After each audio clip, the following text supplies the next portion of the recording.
The HOA constructed a mall worth $1 million on what they believed to be public property, only to discover that I owned every inch of it. How much would you tolerate before pulling the rug out from under them? Welcome to the channel. If you enjoy stories where greedy HOAs get exactly what they deserve, make sure to hit that subscribe button. The crunch of gravel beneath my tires should have felt like returning home, yet this time it sounded wrong. The wind shifted and the silence was replaced by a loud mechanical grinding. I reached the top of the hill where the old oak tree once stood, and my heart skipped a beat. Where vibrant golden wheat fields had swayed proudly, a massive steel framework was now rising from the ground, surrounded by bulldozers, excavators, and temporary fences adorned with banners that read, "Willow Point Plaza, Colorado." My truck rolled to a stop, the tires crunching against the dirt, and I just sat there, mouth dry, staring at the devastation spreading across my land. It felt surreal, as if waking up in the middle of someone else's dream.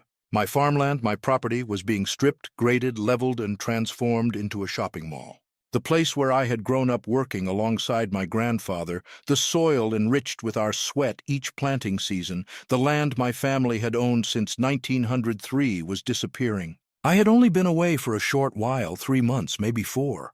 I had accepted a consulting job out of state to earn some extra money before retiring for good. But I never imagined that during my absence my heritage would be dismantled like this. I parked at the edge of the construction site, my heart racing as I walked down the slope, gravel crunching beneath my boots. A foreman wearing a bright vest looked up from his clipboard and asked kindly, "Can I help you?" I nodded slowly. "Actually, you're standing on my land."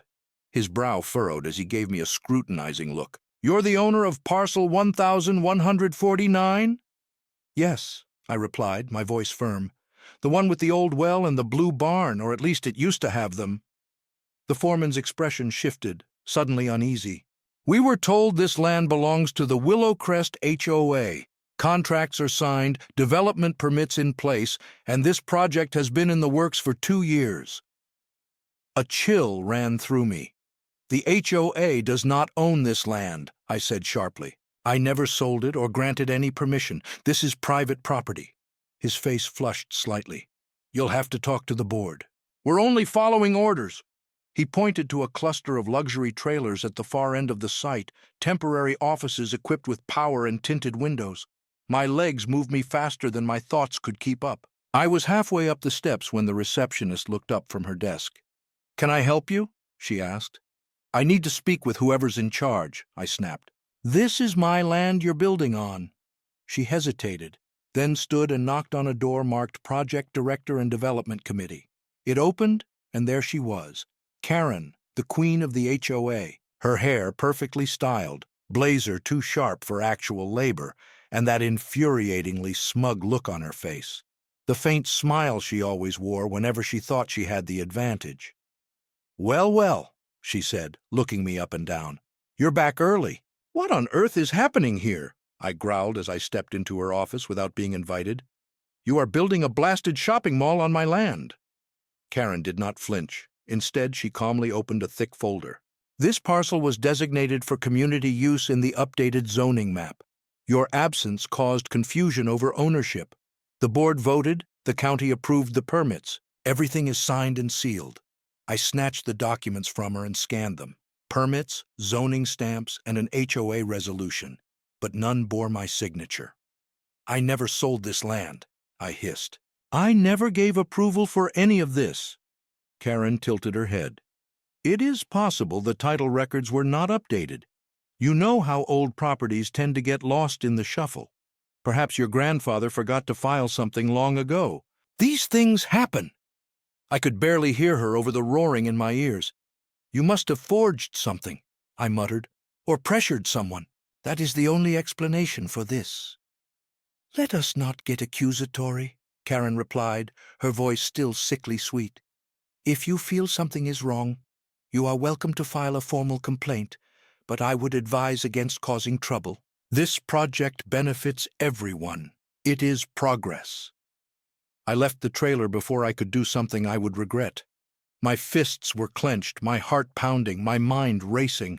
I drove straight back to what could still be called my house, the dirt. The driveway was completely covered in dust. The mailbox was missing, the fence had been taken down, and my barn, the old red symbol of generations of hard work, had been destroyed. I stood in the place that used to be my front yard, surrounded by cranes and scaffolding, feeling sick to my stomach.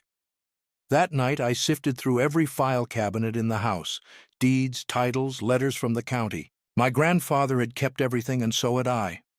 Then I found it. The original land grant, the deed in my name, tax records, and the notarized transfer of ownership from my father. There was no mention of rezoning or any sign that the HOA had any authority over the land. The next morning, I headed straight to the county recorder office. The clerk, an older man named Mike, blinked when I placed the documents on the counter. "This is the original survey," he murmured. "Where did you get this?" "It's mine," I replied. "It always has been. Now someone is claiming it's not." Mike began tapping on his keyboard, searching through the records. "That's odd. The zoning map was updated last year, but it's based on a digital version of the plat, not the original. I see no record of a sale or transfer because there wasn't one," he said. I stated firmly. "So how on earth did the HOA get permission to build?" He shrugged. "Looks like they submitted a petition backed by the community, claiming the land was abandoned agricultural property, unmaintained, and suitable for development." "That's a lie," I snapped. "I paid the taxes. I maintained those fields. I have time-stamped records and crop rotation logs." Mike looked genuinely uneasy as he reviewed the photos. "If you can prove you never gave up ownership and the property was not legally annexed, then the construction is illegal. However, you will need more than just that. You must demonstrate that they never had authority in the first place." "Oh, don't worry," I said. "I will prove it." I left with a certified copy of my original deed and something else, a fire burning inside me. I wasn't ready to sue yet. Not quite. First, I had to comprehend the full scope of their actions. I returned to the site and documented everything. Photos, drone footage, environmental damage, trespassing. Karen was wandering around wearing a hard hat, smiling for the local news as if she ruled the county. She had no clue the land beneath her feet was not hers, legally, not even close. I reached out to the neighbors, the quiet types who kept to themselves and avoided meetings. It turned out I wasn't the only one caught off guard. One elderly man down the street told me the HOA had started snooping around months ago, asking about unused parcels and community expansion. Another neighbor admitted she had been pressured into signing a petition she didn't fully understand. "They told her it was for a dog park," she whispered. "I didn't know it was about your farm." I smiled, but the smile didn't quite reach my eyes. "That's all right," I said. "They just constructed a multi-million-dollar monument to their own foolishness, and soon I am going to own every single inch of it." The more I uncovered, the clearer everything became. The HOA never truly had the authority they claimed.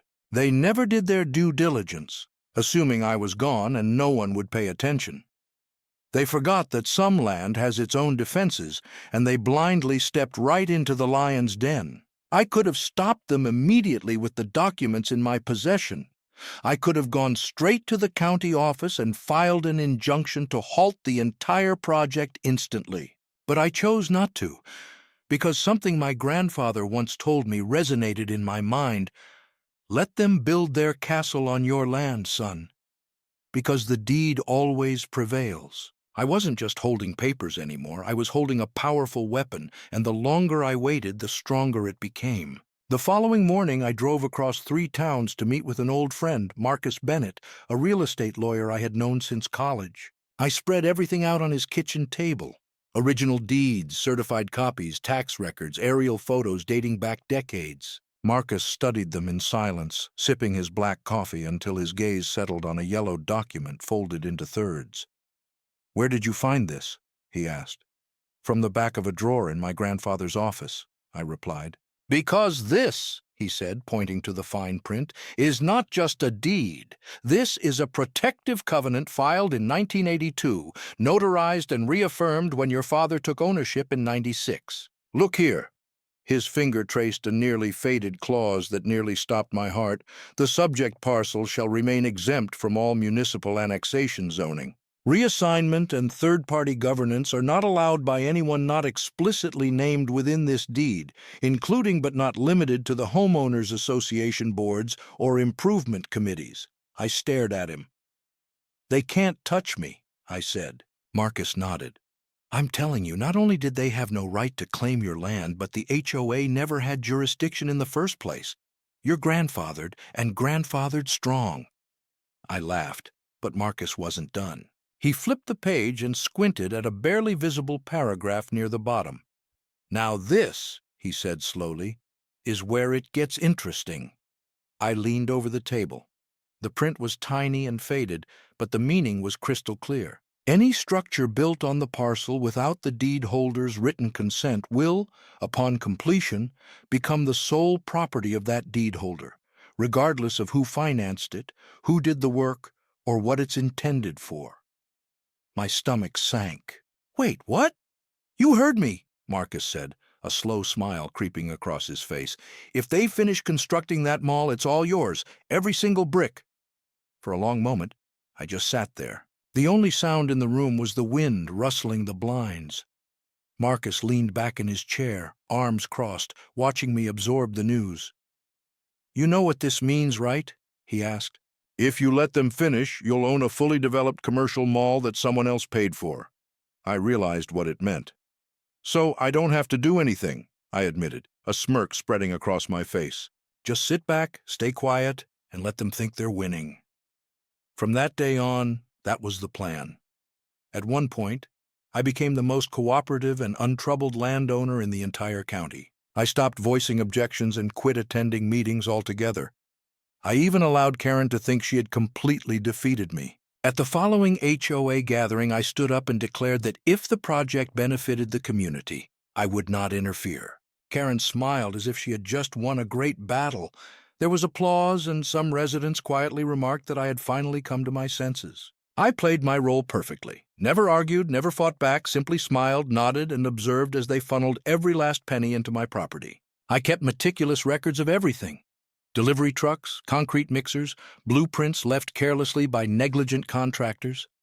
I set up trail cameras in the trees and flew over the site twice a week to capture aerial footage. They were erecting a fortress on land they did not own. Steel beams were raised. HVAC units arrived, and the electrical network anchored itself into my foundation like vines wrapped around a tombstone. With each passing day, their work only dug them deeper into my legal snare. By the second month, the concrete shell of the mall had taken form. Willow Point Plaza banners hung proudly from the scaffolding.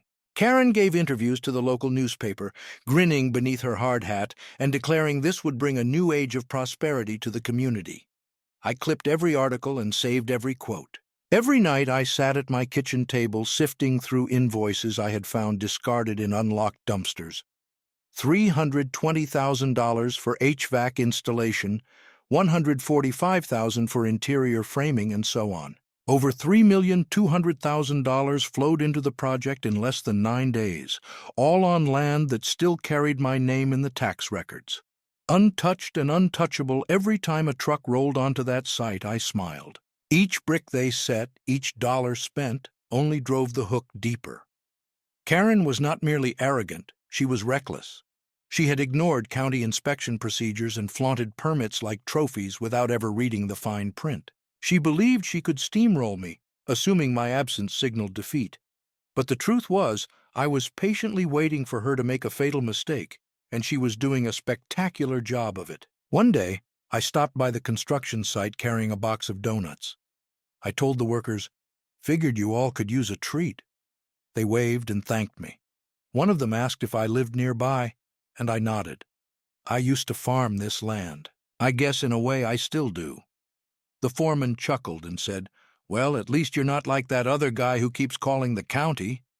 Another worker explained, "The permits aren't filed properly. The HOA has been trying to silence him. I narrowed my eyes and asked, "Is someone trying to interfere with your progress?" He replied, "The HOA told us not to worry. They said everything is under control." I smiled and said, "Well, tell Karen I'm cheering her on." That night, I took out my old camera and snapped some photos.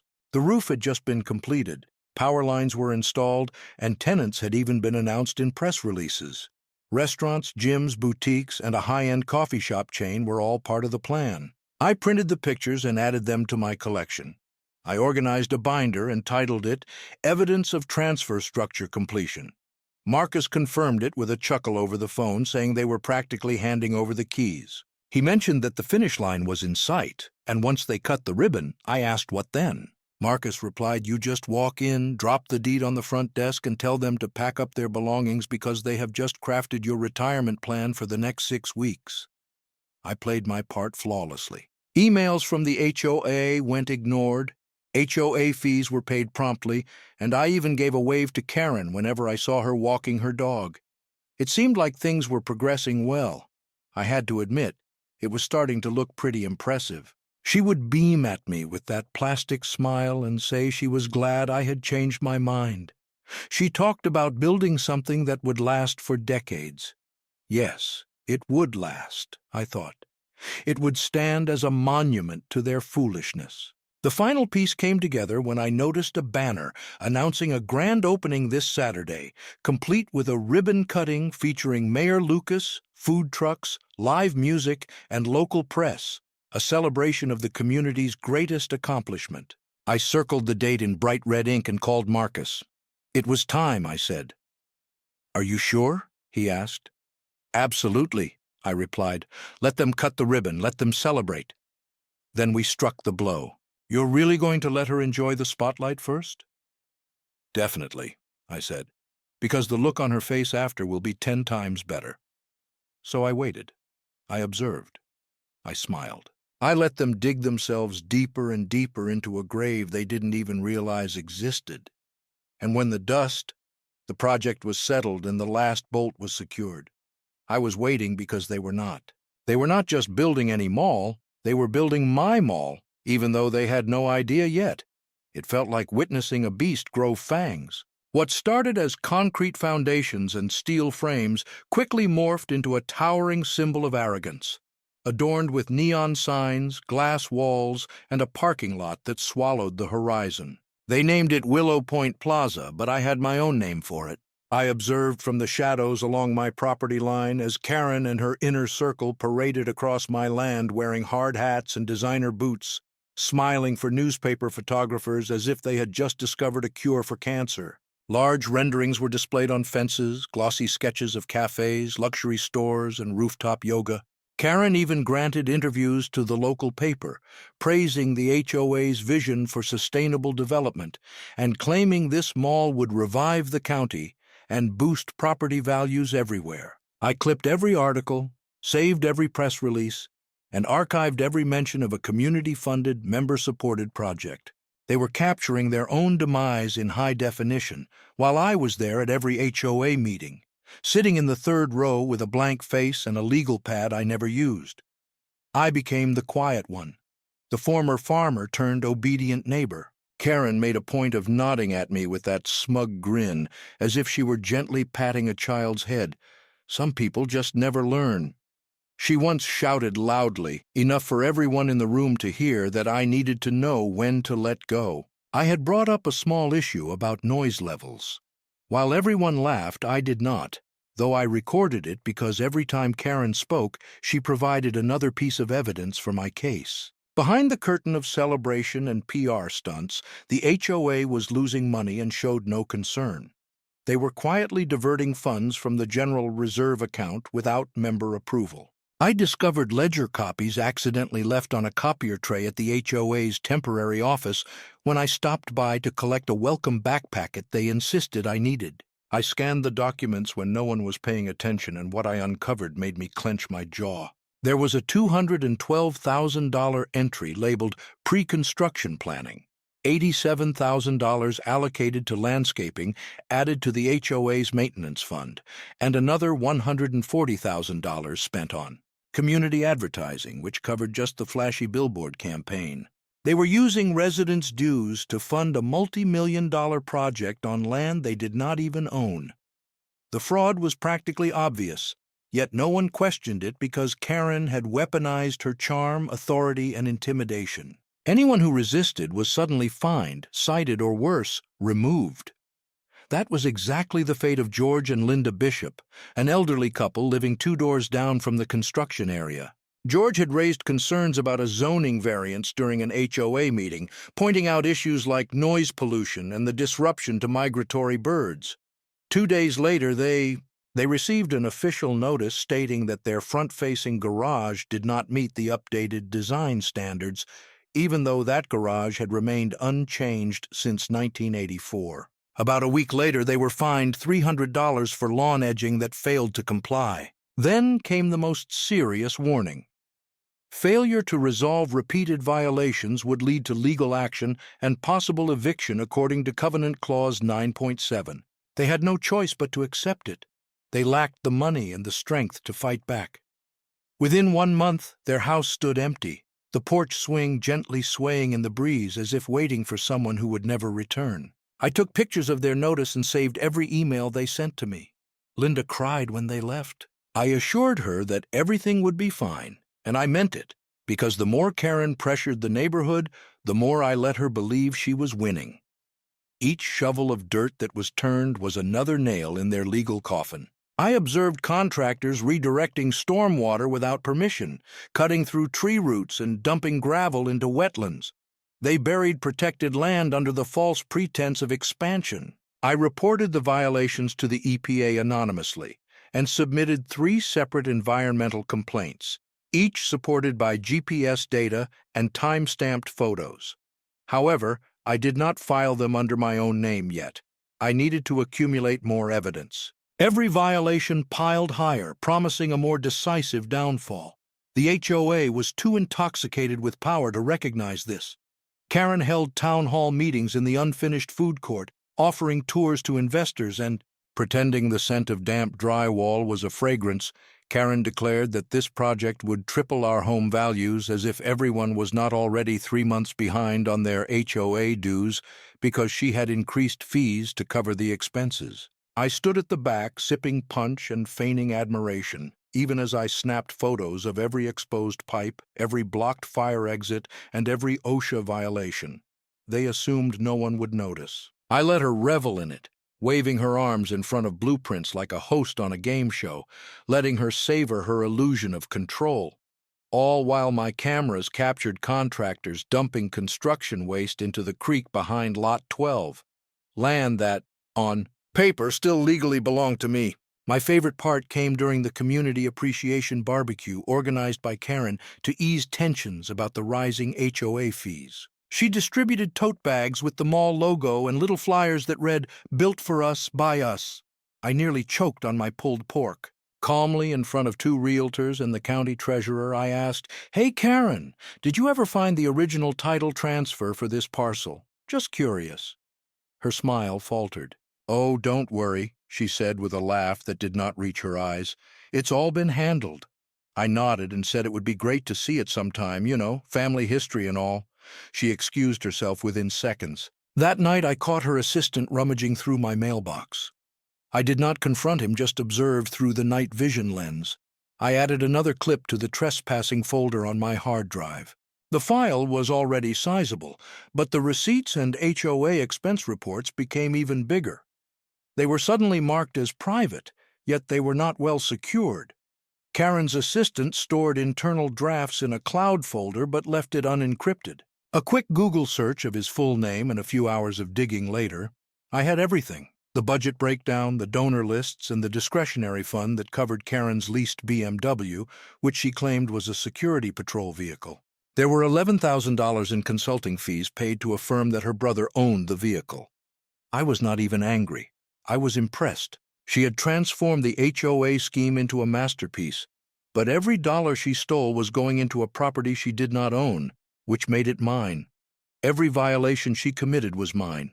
Every unauthorized foundation was mine. She was unknowingly building my empire with stolen materials. By the 12th week, Willow Point Plaza had a functioning food court, full electrical service, and tenants getting ready for soft openings. The grand ribbon cutting was set for the next month. Karen's face was on the flyer alongside the mayor with the slogan proclaiming a new era beginning. I pinned it to my fridge with a pig-shaped magnet and circled the date in red. I started dressing better and began attending meetings again, wearing the boots my grandfather had given me and the button-up shirt he wore when he closed his final land deal. By then, Karen's confidence was unstoppable. Her voice grew louder and her smile sharper. The woman was practically buzzing with self-pride. "We have transformed a long-forgotten piece of land into a symbol of hope," she declared to the HOA during the meeting about raising fees by another 7%. "This will be remembered forever," she insisted. She was right, but not in the way she imagined. I kept nodding, applauding, and smiling. I even praised her speech. "Incredible work, Karen, truly inspiring." The moment was nearly here, almost within reach. I could almost taste it. All that remained was to wait just a little longer. Let them finish the interior, stock the shelves, and hang the final, now open banner on the front. Because when they finally stepped back to admire their creation, I would be there, and I would not be clapping. The room was already half full by the time I entered. Rows of plastic chairs were occupied by HOA board members, a few overly curious residents, and 3 people from the local newspaper jotting down notes next to their camera equipment. Karen stood near the front, every line crisp and posture commanding, conversing with a man from the county zoning office as if she owned the very air they breathed. Her smile briefly tightened when she caught sight of me, but she maintained her performance.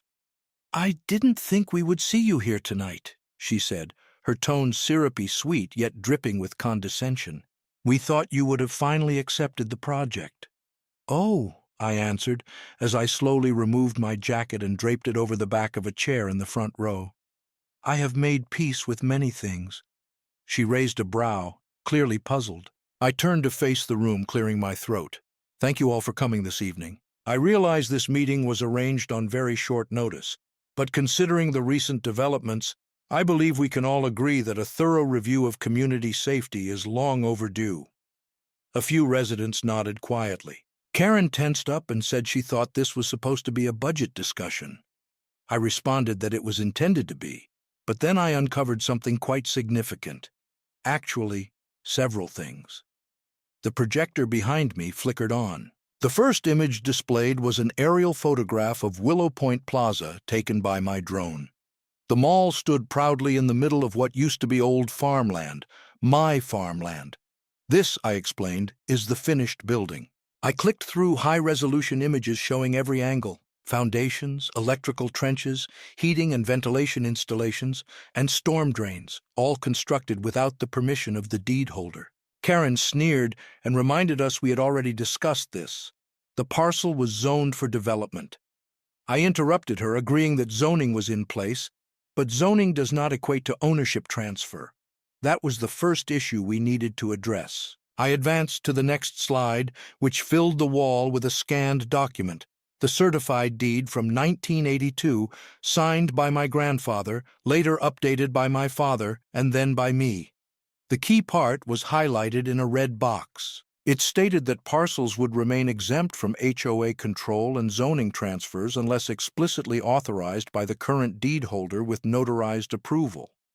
I paused to let the room absorb this. Karen blinked, visibly unsettled. "That clause," I explained, "is the crucial point we must consider. It has no impact on current development approvals," she said quickly, glancing at the zoning official. "We submitted everything to the county. You filed incomplete paperwork," I replied, "and conveniently neglected to verify ownership. You know what that is called?" I turned to the next slide, which displayed forgery and unlawful construction statutes in bold letters. "You're fortunate I am not pressing charges for that alone." The room fell completely silent, except for the scribbling pens of the reporters. "Now let's move on to something a bit more valuable." I pulled a slim envelope from my satchel and set it on the lectern. Inside this envelope is a notarized legal notice, drafted by my lawyer and officially recorded at the county office earlier today. I opened it, unfolded the document, and read aloud. As of this date, legal ownership of all existing commercial buildings on parcel 1149, including but not limited to buildings, utilities, signage, and infrastructure. Improvements is hereby transferred to the sole registered landowner under Reversionary Clause 9, subsection C, as filed in 1982 and reaffirmed in 1996 and 2009. Ownership is exclusive and binding regardless of third-party investments, contracts, labor, or financing agreements. The zoning inspector looked up, mouth slightly open. "Wait, you mean—" "Yes," I said. "Everything they built now legally belongs to me, every inch of that $12 million mall." The room exploded with voices, about a dozen people talking at once, half in disbelief and the others in shock. To my astonishment, Karen remained frozen, her gaze fixed straight ahead as if she had just been pierced in the chest.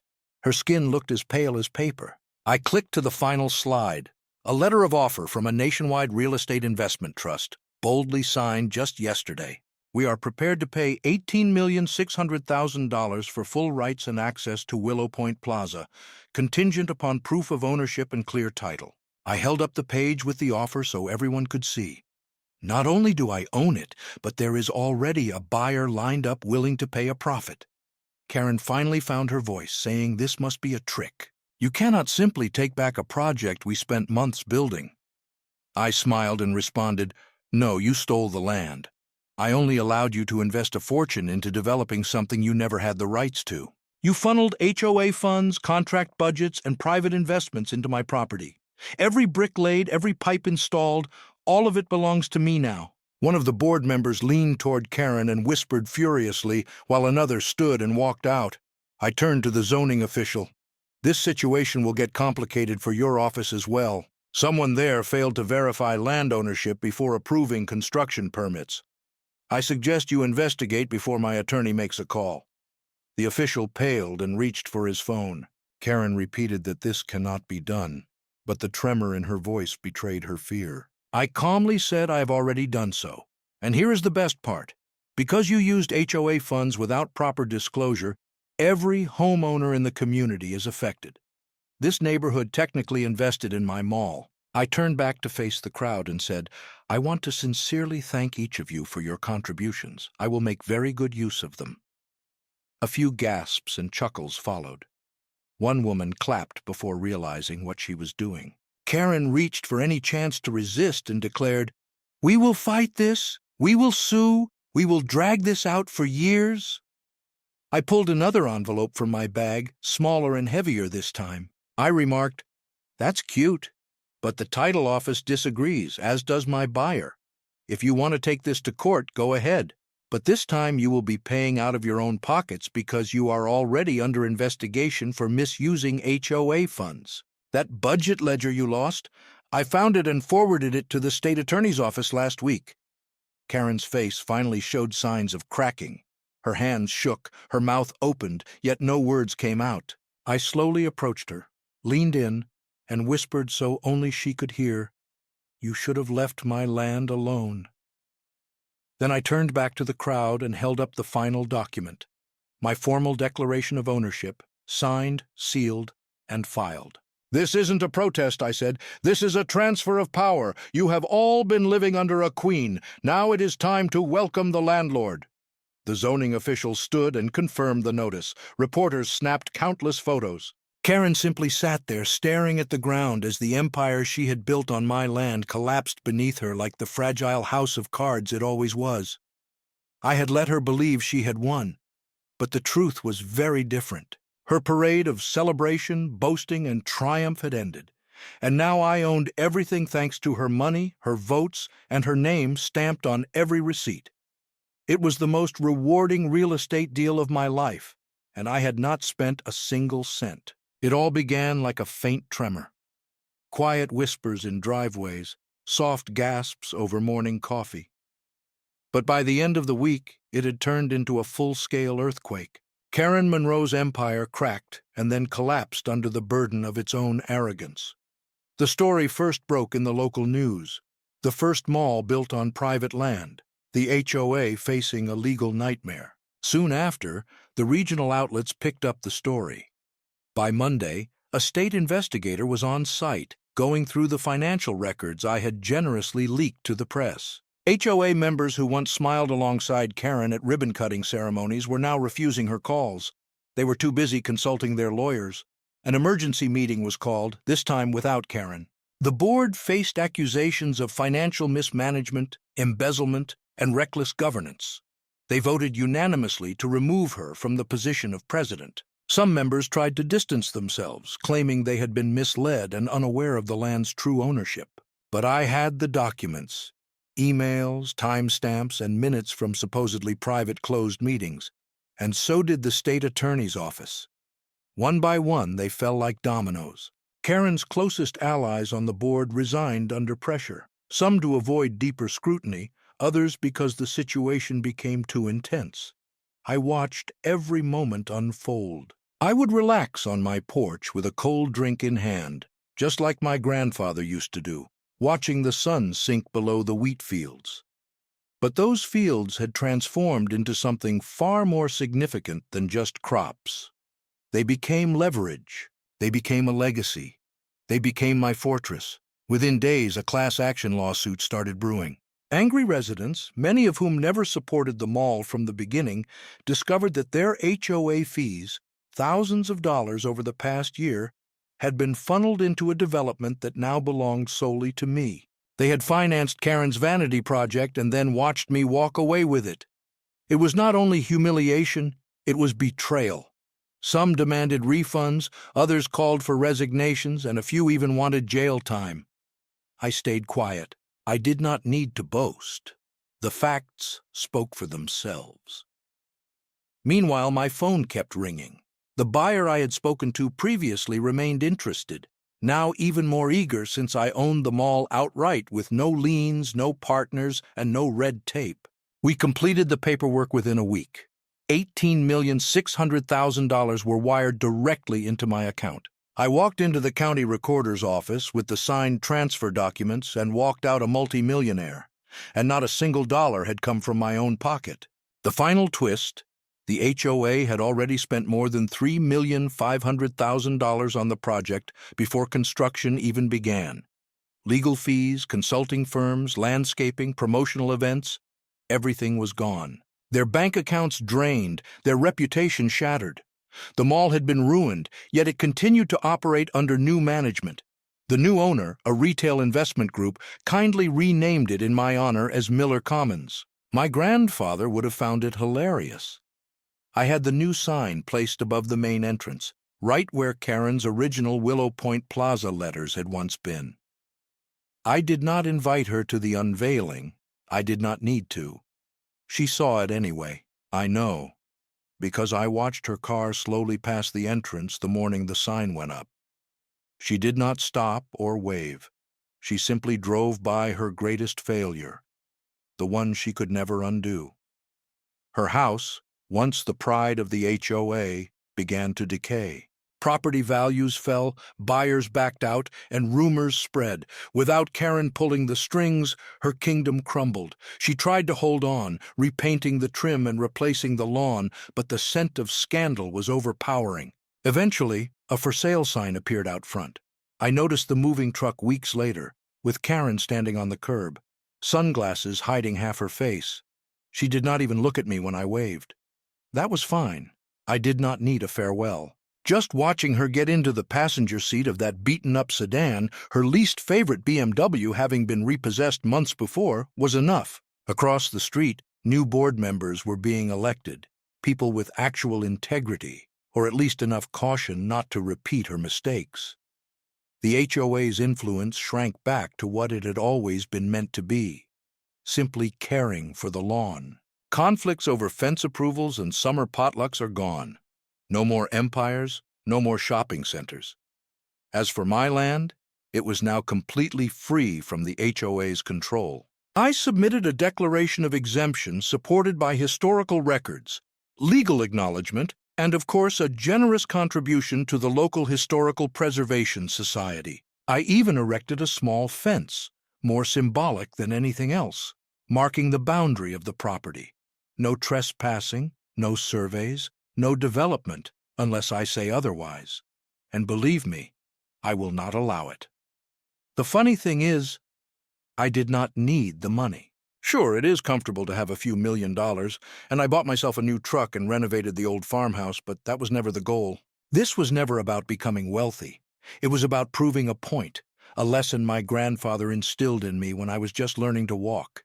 He said, "Rose, land is not just soil, boy. It is legacy and roots. And if anyone tries to take it away, you do not simply stop them. You make them regret ever trying." That is exactly what I did. Karen tried to build her empire on my land. She poured concrete over my heritage, thinking she buried me with it. But all she managed to do was plant the seed of her own defeat. Now I sit on the porch most mornings sipping coffee while workers clean the glass windows of the mall down below. I still call it mine, even though I sold it. It does not matter. The story belongs to me. The land always did. When people ask how I managed to pull it all off, I just smile and say they built me a...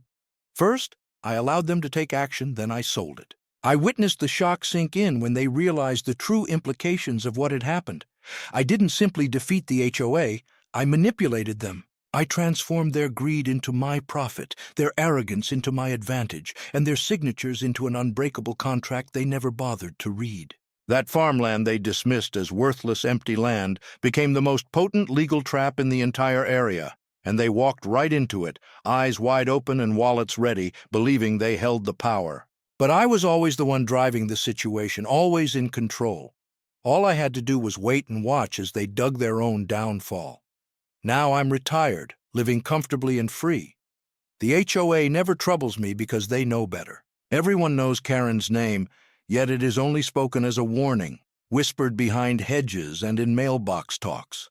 As for me, I'm the person who transformed a simple field into a fortune without moving a single shovel of dirt. I stayed patient and let them build my future brick by brick.